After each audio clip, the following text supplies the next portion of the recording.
Hi friends, అందరు ఎలా ఉన్నారు? బాగున్నారా? మేమైతే సమ్మర్ హాలిడేస్కి మా అత్తగారింటికి వెళ్ళాము. వెళ్ళి వచ్చేసరికి రైస్ చూసారు ఎలా అయిపోయిందో. మొత్తం ఇలాంటి పురుగులు పట్టేస్తాయి, బ్లాక్ పురుగులు.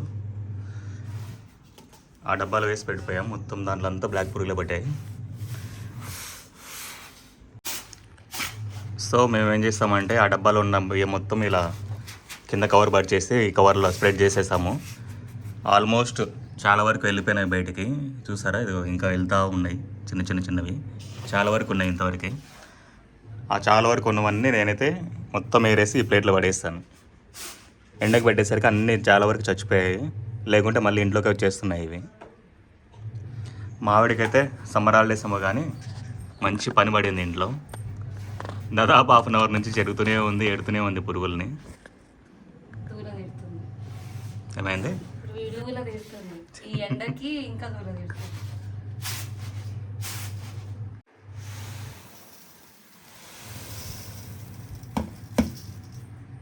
నేనైతే మా అమ్మకి ఫస్ట్ కాల్ చేస్తాను. కాల్ చేసి అడిగితే ఇందులో రాళ్ళు ఉప్పు కలపాలంట. రాళ్ళు ఉప్పు కలిపితే పురుగులు పట్టవని చెప్పింది.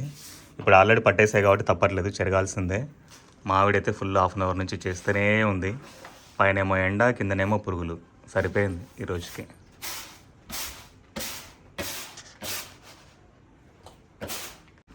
ఇంకా కొందరైతే దీంట్లో వేపాకు కూడా కలపచ్చు అంట రైస్లో. ఎక్కడికైనా ఊళ్ళకి వెళ్ళే ముందు అట్లా పెట్టినప్పుడు ఎక్కువ రోజు స్టోర్ పెట్టినా రైస్ పాడవకుండా, ఇలా పురుగులు పట్టకుండా ఉంటుంది. మీరైతే ట్రై చేయండి అలా ఒకసారి. వేపాకు మామూలుగా పెద్ద పెద్ద వేపాకులు, ముదిరిన ఆకులు ఉంటాయి కదా, అవి పెట్టేస్తే అయిపోతుంది. ఎక్కడ నేర్చుకున్నావు చెరగడం?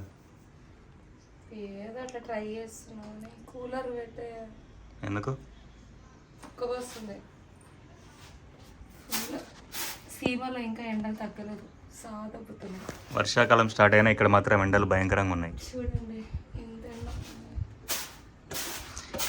ఇవైతే నేను ఎండకి పెట్టేసినాను. ఎండకి పెట్టిన ఒక 5 మినిట్స్గా మొత్తం చచ్చిపోయినాయి పురుగులు.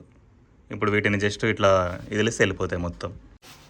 రాళ్ళ ఉప్పు, వేపాకి కాకుండా మామూలుగా మన రైస్లో పురుగు పట్టకుండా ఉండాలంటే ఆన్లైన్లో అయితే మీకు అమెజాన్లో దొరుకుతుంది. బోరిక్ యాసిడ్ పౌడర్ అని ఉంటుంది. బయట కూడా దొరుకుతుందా? దొరుకుతుంది, మనం ట్రై చేద్దాం. ఒకసారి ఎక్స్పీరియన్స్ అయ్యింది కాబట్టి మామూలుగా లేదు ఎక్స్పీరియన్స్, లైఫ్ లాంగ్ గుర్తునే. ఒకవేళ రైస్ క్వాంటిటీ ఎక్కువ ఉంటే మీరైతే ఆ బోరిక్ యాసిడ్ పౌడర్ కలపండి రైస్లో. ఎన్ని రోజులైనా సరే ఎలాంటి పురుగులు ఇలాంటివి ఏవి పట్టుకుని ఉంటాయి. కానీ వాష్ చేసేటప్పుడు మంచిగా ఇంకొకసారి ఎక్స్ట్రా చేసుకోవాలి. మనం రైస్ పెట్టుకునేటప్పుడు ఒకసారి 1-2 సార్లు నీట్గా వాష్ చేసుకుంటే ఆ పౌడర్ అనేది వాటర్తో పాటు వెళ్ళిపోతుంది. సో మనకు కూడా హెల్త్కి ఇంపాక్ట్ పడకుండా ఉంటుందన్నమాట. మీలో చాలామంది కూడా ఇలాంటి ప్రాబ్లమ్స్ ఫేస్ చేస్తుంటారు. ఆల్మోస్ట్ విలేజెస్లో కానీ టౌన్స్లో కానీ చాలామంది ఇలాంటి ప్రాబ్లమ్ ఫేస్ చేస్తారు. ఎందుకంటే రైస్కి కంపల్సరీ, స్టోరేజ్ ఉన్న రైస్కి అయితే కంపల్సరీ ఇలాంటి పురుగులు పడతాయి.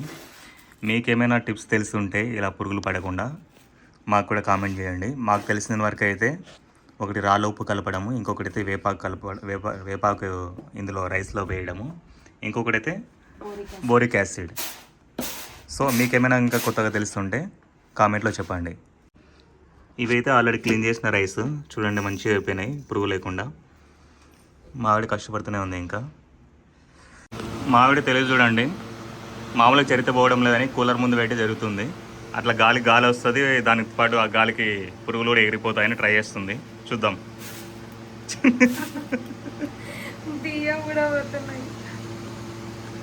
సో టెక్నిక్ ఫెయిల్ అయిపోయింది. పురుగులతో పాటు బియ్యం కూడా లేసిపోతున్నాయి గాలికి. డబుల్ పని. సో అందుకే ఫస్ట్ కష్టపడి తర్వాత కూలర్ కింద కూర్చో, హాయి గాలి వస్తుంది నీట్గా. ఓకే, ఈ కాలం పిల్లలు ఎట్లున్నారంటే హార్డ్ వర్క్ బదులు స్మార్ట్ వర్కే ఎక్కువ చూపిస్తున్నారు. కొన్నిటికే స్మార్ట్ వర్క్ అవుతుంది. కానీ ఇంకా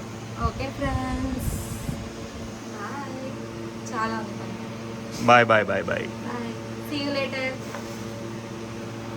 మా వీడియో మీకు నచ్చితే please like, share and subscribe to my channel.